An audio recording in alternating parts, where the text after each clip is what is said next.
Meu nome é Samantha Dal, sou diretora de Fundação Contacto.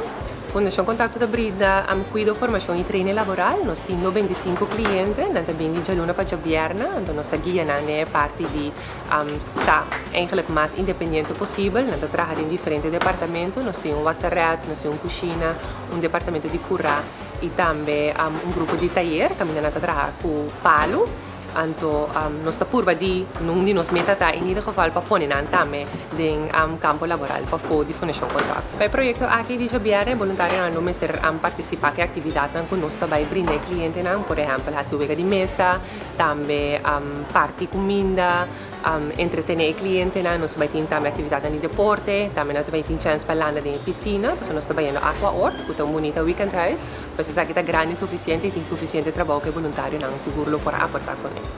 Por último, me quero encorajar a todos voluntários aqui na Corsal para, por favor, melde-vos para o nosso projeto. Em caso aqui, vou te dar uma mão e vou te ganhar 25 coração.